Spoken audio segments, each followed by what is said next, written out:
Les épreuves affluent sur les justes, mais chaque fois le Seigneur les délivre. Il veille sur chacun de leurs os, pas un ne sera brisé. Au nom du Père et du Fils et du Saint-Esprit, que Dieu notre Père et Jésus-Christ notre Seigneur vous donnent la grâce et la paix. Que Dieu maintenant et toujours.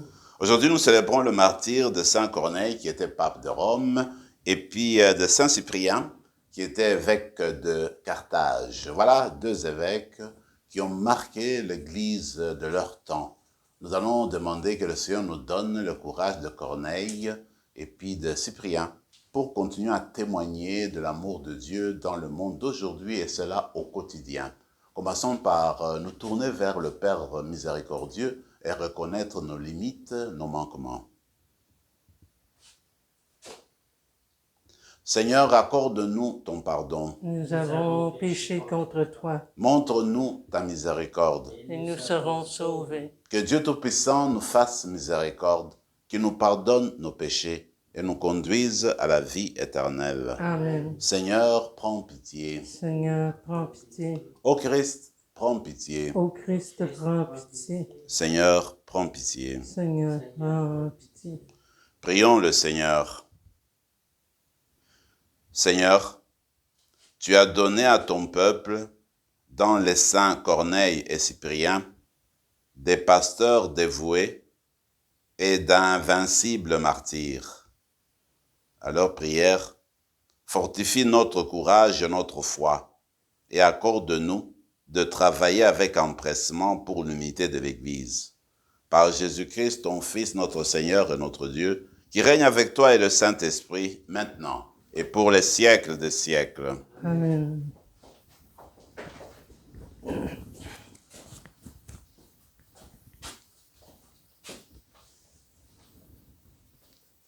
Lecture de la première lettre de Saint Paul apôtre à Timothée. Bien-aimé, que personne n'ait lieu de te mépriser parce que tu es jeune. Au contraire, sois pour les croyants un modèle, par ta parole et ta conduite, par ta charité, ta foi et ta pureté. En attendant que je vienne, applique-toi à lire l'Écriture aux fidèles, à les encourager et à les instruire. Ne néglige pas le don de la grâce en toi, qui t'a été donné au moyen d'une parole prophétique, quand le collège des anciens a imposé les mains sur toi. Prends en cœur tout cela, applique-toi, afin que tous voient tes progrès. Veille sur toi-même et sur ton enseignement.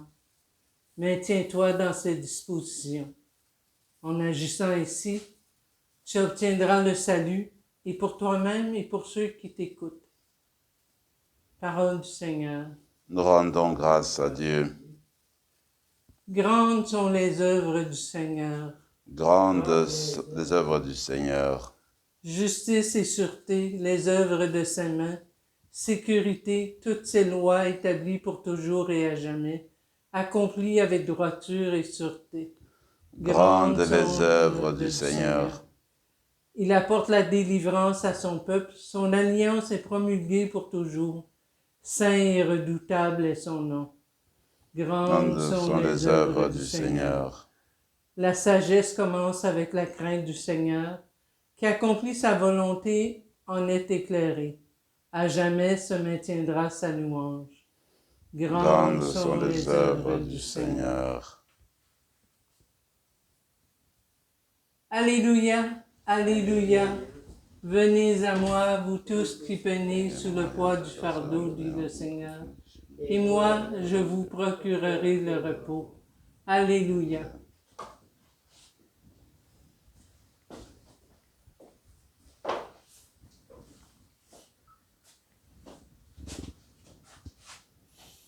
Le Seigneur soit avec vous. Et avec votre esprit. Évangile de Jésus-Christ selon saint Luc. Gloire à toi, Seigneur. En ce temps-là, un pharisien avait invité Jésus à manger avec lui. Jésus entra chez lui et prit la place à table. Survint une femme de la ville, une pécheresse. ayant appris que Jésus était attablé dans la maison du pharisien, elle avait apporté un flacon d'albâtre contenant un parfum.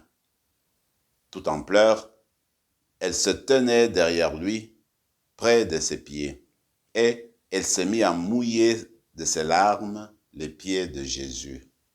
Elle les essuyait avec ses cheveux, les couvrait de baisers et répandait sur eux le parfum. En voyant cela, le pharisien qui avait invité Jésus s'est dit en lui-même, « Si cet homme était prophète, il saurait qui est cette femme qui le touche et c'est qu'elle est une pécheresse. » Jésus, prenant la parole, lui dit, « Simon, j'ai quelque chose à te dire. Parle, maître. » Jésus reprit, « Un créancier avait 2 débiteurs. Le premier lui devait 500 pièces d'argent, l'autre 50. Comme ni l'un ni l'autre ne pouvait les lui rembourser, il en fit grâce à tous 2. Lequel des 2 l'aimera davantage? Simon répondit, « Je suppose que c'est celui à qui on a fait grâce de la plus grande dette. » « Tu as raison, » lui dit Jésus.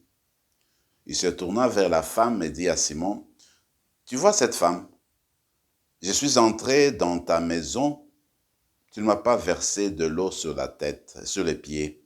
Elle les a mouillés de ses larmes et essuyés par ses cheveux. Tu ne m'as pas embrassé. Elle, depuis qu'elle est entrée, n'a pas cessé d'embrasser mes pieds. Tu ne m'as pas fait d'onction sur ma tête. Elle a répandu du parfum sur mes pieds.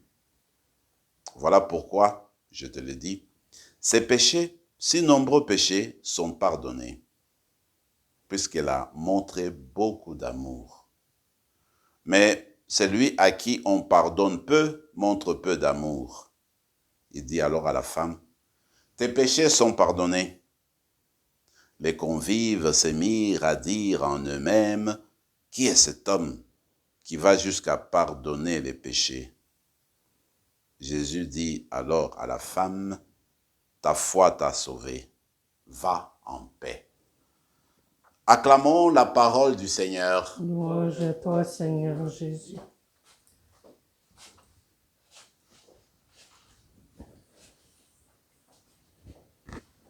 La première lecture est tirée de la belle épître à Timothée, la belle épître de Paul à Timothée. Et moi, ce que j'aime dans l'extrait d'aujourd'hui, c'est de voir comment Paul s'y prend pour s'adresser à un jeune évêque qui vient d'être responsable d'une église. Alors, c'est vraiment une adresse paternelle, un amour paternel qu'il exprime. Il dit, écoute, dès quand tu es là, essaie de faire des choses correctement. N'oublie pas de faire la lecture des Écritures et puis de l'expliquer aux gens. Et puis rappelle-toi, le jour où tu as été ordonné, le jour où on a prié sur toi, eh bien, il y a eu la grâce de Dieu qui est descendue sur toi. Il ne faut pas la négliger. Il faut continuer, n'est-ce pas, à la mettre en pratique, à l'utiliser dans ton ministère. Donc, en fait, Paul invite Timothée à entrer davantage dans sa vocation d'évêque et d'épuiser les forces que Dieu lui a données, d'avoir confiance en lui-même, de miser sur Dieu pour exercer son ministère.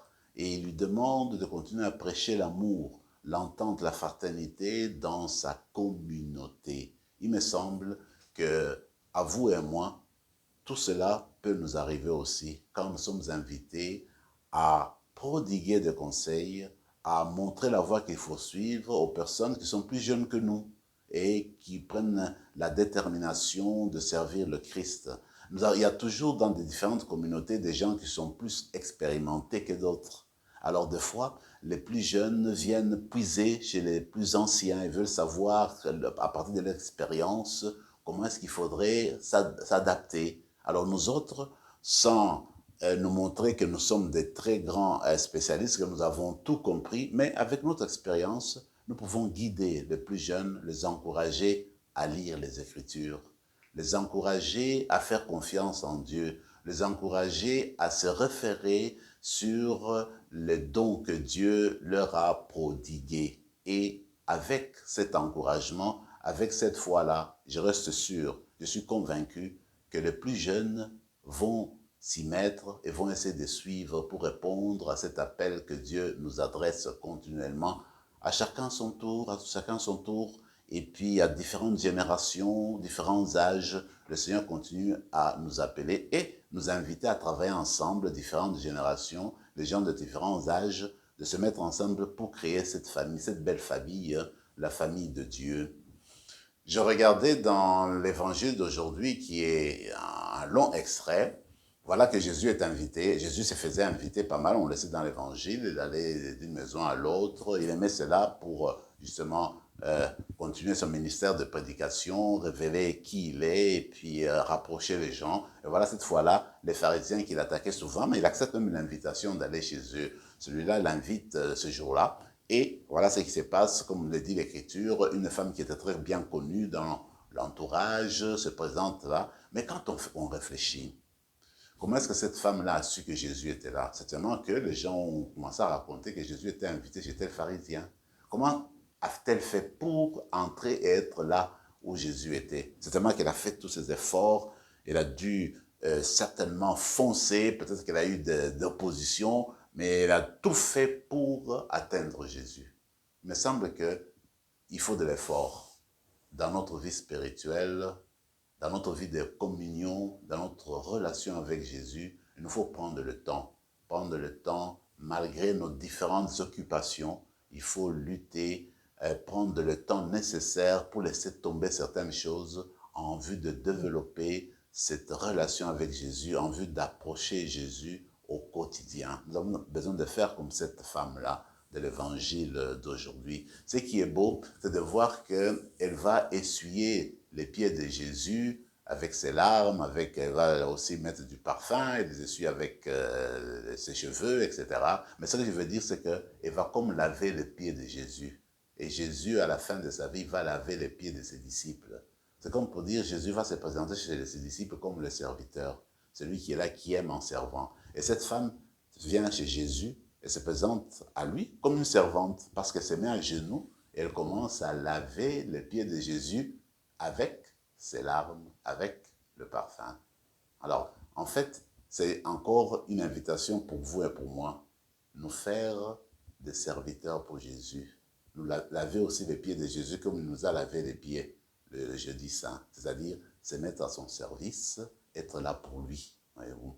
Alors, ce qui est très beau, c'est que, en fait, quand Jésus réplique aux pharisiens, il dit, écoute, je suis venu dans ta maison. Comme d'habitude, la coutume là-bas, chez les Juifs, au temps de Jésus, et surtout quand tu étais un responsable, tu avais une belle maison, tu pouvais faire des réceptions. Quand les hôtes arrivaient, tu présentais les servantes ou les servants qui vont laver les pieds de tes hôtes. Ils lavent les pieds, c'était la coutume. Ils lavent les pieds des gens qui arrivent à la maison, c'est une marque d'hospitalité, et puis tu les approches. Alors Jésus lui dit, écoute, je suis venu dans ta maison, tu ne m'as même pas lavé les pieds. Mais regarde elle n'a cessé de faire ça. Enfin, pour dire que voilà, le type condamnait la femme déjà dans son cœur, elle est pécheresse, comment ça se fait qu'elle approche Jésus comme ça, puis Jésus ne revoit pas qu'elle est pécheresse, quoi ces affaires-là.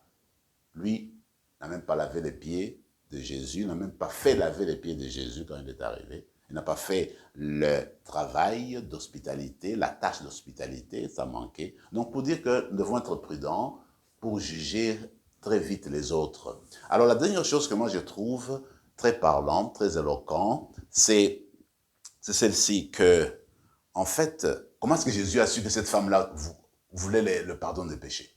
Elle n'a jamais dit, Seigneur, pardonne-moi. Elle est entrée là, elle souffrait dans son cœur, Jésus a pu capter la souffrance de la femme, l'intention de la femme dans son cœur. La femme, elle avait été remplie de remords probablement, et elle avait besoin de paix intérieure, elle avait besoin de se faire pardonner. Et Jésus l'a senti directement. Alors c'est ainsi qu'à la fin, il dit, écoute, tous tes péchés te sont pardonnés, va en paix. Donc pour dire, voilà, le Seigneur voit, il lit ce qui se trouve dans nos cœurs. Alors si nous avons quelque chose de très profond en nous, C'est pas nécessaire, il y a parfois des choses qu'on ne veut pas dire à tout le monde, mais on n'a pas de secret pour Dieu. Pour le Seigneur, quand on arrive chez lui, on ouvre le cœur, il est toujours prêt à prendre ce qui se trouve au-dedans de nous, il est toujours prêt à répondre à nos attentes, il est toujours prêt à venir nous guérir. Et alors, comme me disait le pape François, il n'y a aucun péché que le Seigneur ne peut exclure, alors on va chez lui avec confiance, on lui ouvre le cœur, comme l'a fait cette femme-là, même si elle a gardé silence, mais elle exprimait ce qu'elle avait au-dedans d'elle, et Jésus a su capter. Quand nous parlons du pardon comme ça, c'est quand même intéressant de voir que cet évangile tombe le jour où nous célébrons Saint Corneille, qui était pape de Rome durant 2 ans, et puis Saint Cyprien, c'était des amis. Voilà qu'en fait, à ce moment-là, s'est posé un problème. C'était le temps des martyrs où on tuait beaucoup les chrétiens. Voici le problème qui s'est posé. Voilà, quand il y avait des persécutions, qu'on mettait à mort certains croyants, il y en avait certains qui niaient leur foi. Ils étaient chrétiens, mais voyant la persécution, la souffrance, la peur de la mort, ils disaient non, moi je ne suis plus chrétien, j'abandonne ça, je ne veux plus vivre comme chrétien. Il y en a eu qui étaient comme ça. On les appelait les lapsis.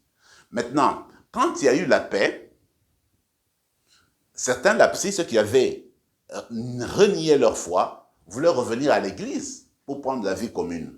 Il y avait certains chrétiens qui disaient, mais non, on ne va pas les prendre. Durant le temps dur, ils ont nié Jésus-Christ, et ils ont nié leur foi, ils n'ont rien à voir avec notre église, on laisse de côté. Ils n'ont pas de pardon pour ces personnes-là. Alors, c'était comme une division dans l'église, et même parmi les prêtres, parmi les évêques. Alors, il y avait un évêque novacien, lui qui disait, les personnes qui y ont nié, qui n'ont pas voulu tenir tête, ces personnes-là n'ont pas droit au pardon, on les laisse de côté, ils sont écartés pour toujours de l'église.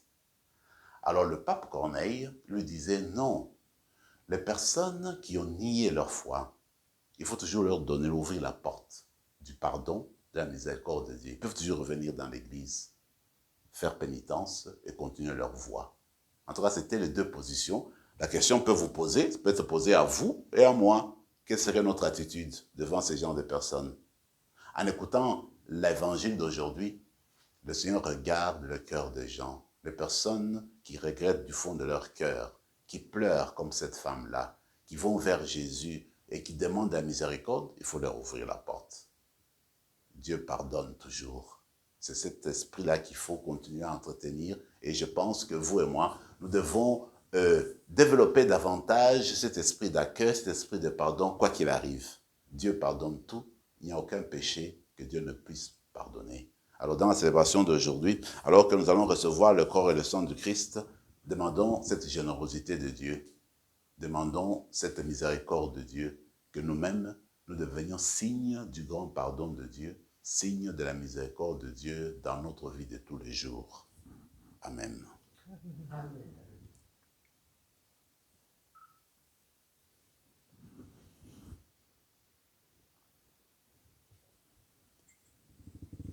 Tu es béni, Seigneur, Dieu de l'univers, toi qui nous donnes ce pain, fruit de la terre et du travail des hommes et des femmes. Nous te le présentons, il deviendra le pain de la vie. Béni soit Dieu maintenant et toujours.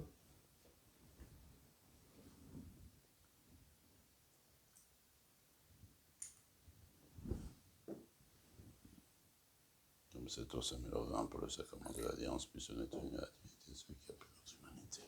Tu es béni, Seigneur, Dieu de l'univers, toi qui nous donnes ce vin, fruit de la vigne et du travail des hommes et des femmes. Nous te le présentons, il deviendra le vin du royaume éternel. Soit Dieu maintenant et toujours. Humbles et pauvres, nous te supplions, Seigneur, accueille-nous, que notre sacrifice en ce jour trouve grâce devant toi. Lave-nous de nos fautes, Seigneur, purifie-nous de nos péchés. Prions ensemble, mes frères et mes sœurs, au moment d'offrir le sacrifice de toute l'Église. Pour la gloire de Dieu, le salut du monde. Accepte, nous t'en prions, Seigneur, l'offrande que ton peuple te présente pour célébrer la passion des martyrs. Qu'elle nous obtienne d'être fermes dans l'adversité, comme elle rendit courageux dans la persécution les saints Corneille et Cyprien, par Jésus le Christ notre Seigneur. Amen. Le Seigneur soit avec vous. Et avec votre esprit. Élevons notre cœur. Le tournons vers le Seigneur. Rendons grâce au Seigneur notre Dieu. Cela est juste et bon. Vraiment, il est juste et bon de te rendre gloire, de t'offrir notre action de grâce toujours et en tout lieu. À toi, Père très saint, Dieu éternel et tout-puissant, nous reconnaissons un signe éclatant de ta grâce dans le martyre de Saint Corneille et Cyprien. En donnant leur vie comme le Christ, ils ont glorifié ton nom. C'est ta puissance qui se déploie dans la faiblesse, quand tu donnes à des êtres fragiles de te rendre témoignage par le Christ notre Seigneur. C'est pourquoi, avec les anges dans le ciel, nous pouvons te bénir sur la terre et t'adorer en disant: Saint, Saint, Saint, Seigneur Dieu de l'univers, le ciel et la terre sont remplis de ta gloire. Hosanna au plus haut des cieux. Béni soit celui qui vient au nom du Seigneur. Hosanna au plus haut des cieux.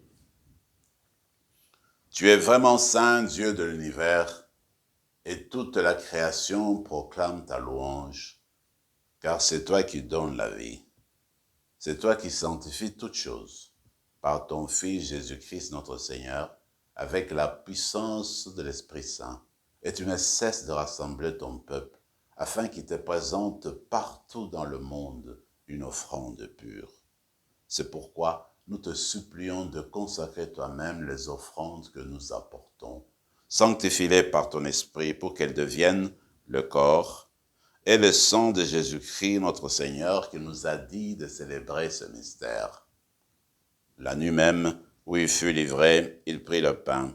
En te rendant grâce, il le bénit, il le rompit et le donna à ses disciples en disant: Prenez et mangez-en tous, ceci est mon corps, livré pour vous.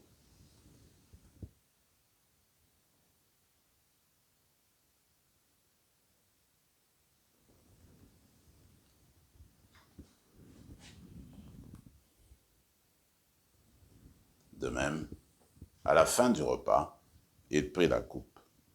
De nouveau, il rendit grâce. En te rendant grâce, il la bénit et la donna à ses disciples en disant: Prenez et buvez-en tous, car ceci est la coupe de mon sang, le sang de l'alliance nouvelle et éternelle, qui sera versé pour vous et pour la multitude en rémission des péchés. Vous ferez cela en mémoire de moi.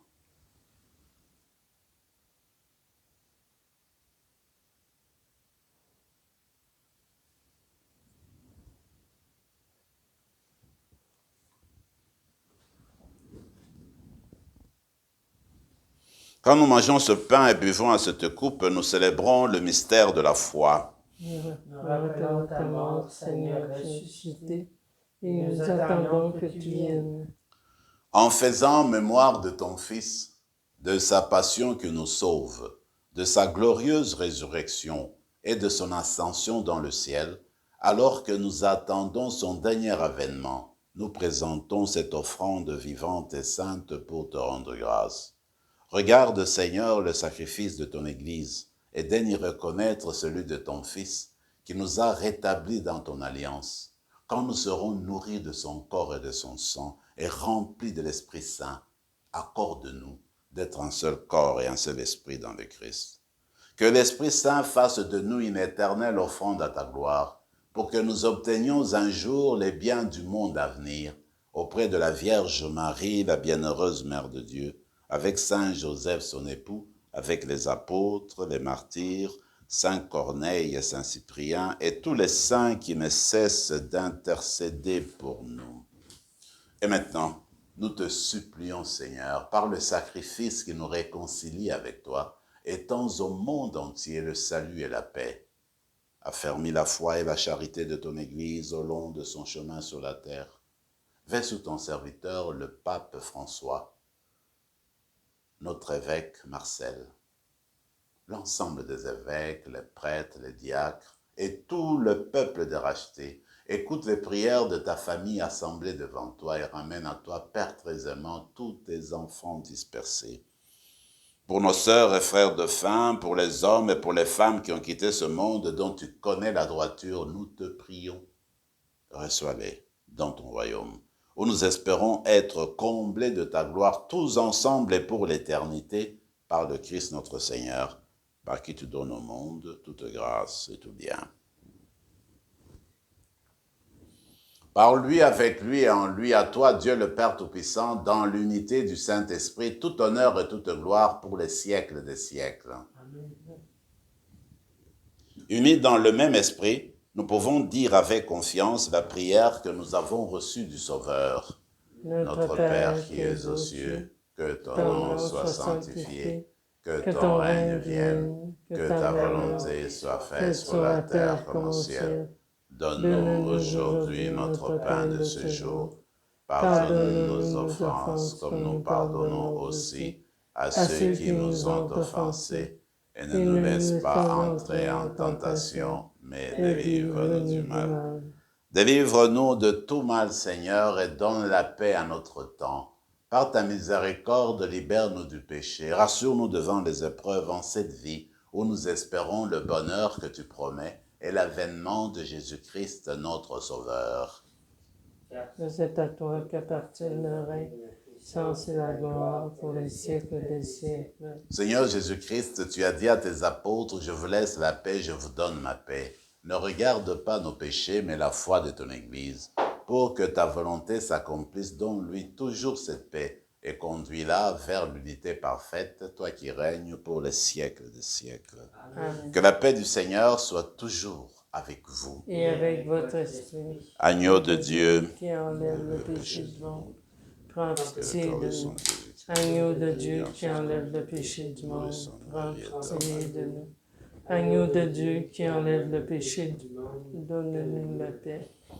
Seigneur Jésus-Christ, que cette communion à ton corps et à ton sang n'entraîne pour nous ni jugement ni condamnation, mais qu'elle soutienne notre esprit et notre corps et nous donne la guérison.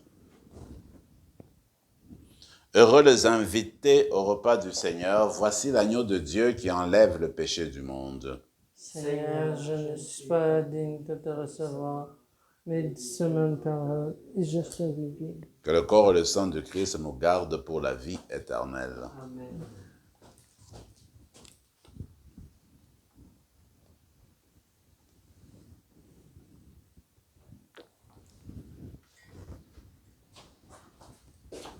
Le corps du Christ. Amen. Le corps du Christ.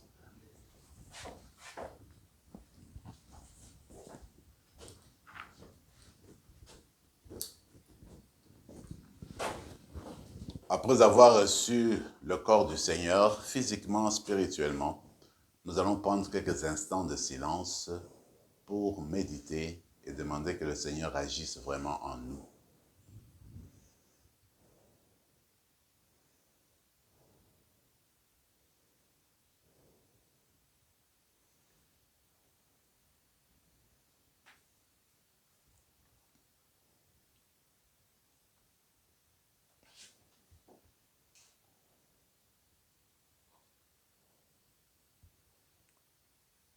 Le Fils de l'homme n'est pas venu pour être servi, mais pour servir et donner sa vie en rançon la multitude. Prions encore le Seigneur. Par le sacrement que nous avons reçu de toi, Seigneur, accorde-nous cette grâce. Puissions-nous, à l'exemple des saints Corneille et Cyprien, être forts de la force de ton esprit, afin de rendre témoignage à la vérité de l'Évangile, par Jésus le Christ, notre Seigneur. Amen. Le Seigneur soit avec vous, Et avec votre esprit. et que Dieu Tout-Puissant vous bénisse, le Père, le Fils et le Saint-Esprit. Amen. Allez dans la paix du Christ. Nous rendons grâce à Dieu.